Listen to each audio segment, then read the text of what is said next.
everyone. My name is Saransh Ahuja, and I graduated in 2023 from the University of the Fraser Valley in British Columbia, Canada, with a bachelor's in computer information systems, focusing on AI, machine learning, and robotics. So think of it as computer science, but with less math. I come from Delhi NCR, and I did my class 12th from DPS Archipuram. So today I want to walk you through my journey from applying to a Canadian university to adjusting to life here and managing finances and eventually building towards a career in tech, I guess. So starting off with the academics and admissions, I chose UFV because it offers a practical, hands-on tech degree that wasn't too math heavy, but still gave me deep exposure to AI and robotics. You do have to learn a lot of statistics because machine learning is basically math. I didn't realize that, but I still like it. Small class sizes and approachable professors and project based learning also stood out to me. So, these were a couple of things that you might want to consider before looking for a university online. Canada stood out to me because of its quality education, student friendly immigration policies, and a growing tech industry. And as I said, the experience with application process was very manageable, but it required planning. As some people might have already told you that UFE or even Canadian universities don't require SATs. Um, it focused a lot on writing a clear, authentic SOP, which is a statement of purpose, highlighting your passion for whatever field you must be interested in. For me, it was tech and my interest in applying AI to real life problems. Getting letters of recommendations from your teachers who have had seen you take initiatives, like, I don't know, school robotics competitions or any considerable projects would actually help you stand out. So the total cost of studying came up to around 20 to 25,000 dollars, which includes tuition, living, and a lot of other things. So while I didn't get a full scholarship, UFV, my university, does offer some entrance scholarships and in-course awards. I'd recommend applying for them proactively because even small amounts can help ease your financial burden. And as far as part time is considered, when I came here, the restrictions were lifted, so I could actually work full time. And I did work as a project support analyst, which is a fancy name for a junior project manager at a company that at a basically it's an insurance company called Westland Insurance, and I was part of their IT mergers and acquisitions team where we integrated new items or new branches that the company acquired in the existing ecosystem of the company. Talking about accommodations and daily living. So I lived off campus, sharing a house with two other international students. It was cheaper, it gave us more flexibility, and I still live with them. They're my good friends. So you build meaningful friendships along the way. Uh, Tips for housing search would be that you start early and try to avoid scams. Use platforms like Kijiji or Facebook Marketplace, which is one of the best ways that you can go about it. And if you are hesitant about that as well, what you can do is you can go opt for university housing.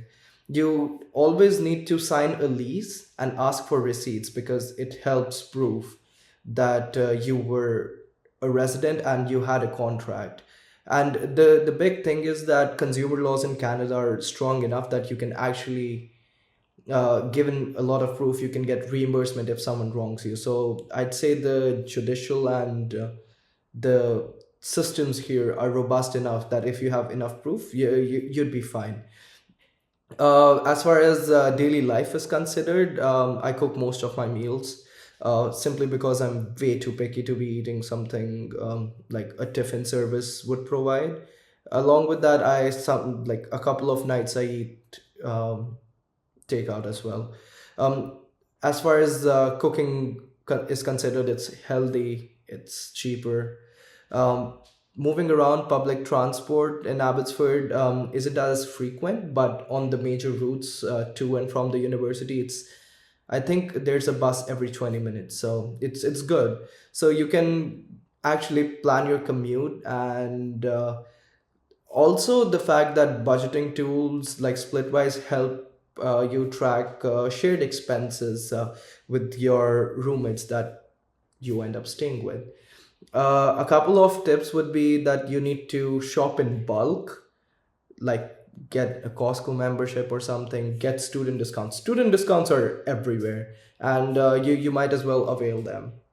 And if you're good with that, cook together with your roommates to save on groceries. I personally don't do that because my roommate has different preferences of what he's like to eat. So we are individualistic in our sense. But yeah, as far as career development is concerned, there are a lot of campus opportunities that you might get, and there have UFE has a career center that helps with resumes, mock interviews, listings, and they also host employer network sessions that may help you get internships.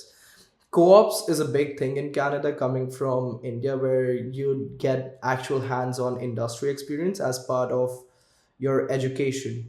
So applying for a co-op would actually be very helpful for you if you want to do that. There are a lot of career services support. There is a lot of services support. The university has been very supportive, especially with co-op options, as I've mentioned, resume reviews, and referrals to local companies so that they can actually get you placed. As far as post-study opportunities are concerned, I feel confident about my future. I mean, I've graduated. I'm still working as a project manager. Canada's postgraduate work permit gave me a 3 year window to gain experience, and the AI and tech market, while extremely competitive, is growing rapidly, just like everywhere in the world. You might find some issues getting a part-time job here because of surplus of uh, I'd say people trying to work. But I would also like to add that if you are skilled enough and if you focus a lot more on your skills, then you should be actually primed for a good job and like a good career here. I would say that, like, as far as advice is concerned, some things that I wish I knew before leaving was it's okay to feel lost at first. Things won't make sense right away, whether it's transit maps, assignments, banking, budgeting, but you'll adapt faster than you think. I always thought that it's going to be difficult for me. I even learned how to cook while coming here, but the initial cultural shock or the initial shock happens in the first week as you land here, um, which is I'll tell you something about it. So when the first day after I landed here, I felt very discombobulated, and usually my mom used to bring me a bowl of fruit as soon as I woke up, and like I'd eat that, and then I'll get up and stuff. I know, not particularly hygienic, but whatever. But it was the first thing here was the fact that I had to get up and cook for myself, which will be a very big shock for you, unless you plan on getting tiffin services or something. But the first couple of days are very jarring, I'd say, and you have to actually adapt and get your head around the fact that you have to do everything yourself, from cleaning the house to cooking to washing your clothes, making sure everything's in order, everything's well maintained, paying your bills. So it feels overwhelming at first, but after a while you get a hang of it, and then you're like, you're fine with it, and then you enjoy doing that stuff. Like for me, I enjoy doing it. A couple of myths or misconceptions has been that you need to be rich to study abroad. That's not true. With part-time work, scholarships, a bit of smart planning, it's absolutely possible. You don't have to be like rich or anything. 20 to 25 thousand dollars. Wait, maybe I did consider it. Cut this part if you have to. Um, the closing or sorry, the one practical piece of advice would be, don't delay building up your network, whether it's classmates, professors, or alumni. These connections will help you academically and professionally. References work amazing here, as if you have enough references or if your network is strong enough, you can get into any field anywhere, and of course your experience, right? So work more on projects that you like. If you're in tech field, start building stuff, start feeling at stuff, get into hackathons, meet people and network. And studying abroad changed how I think, work, and connect with the world.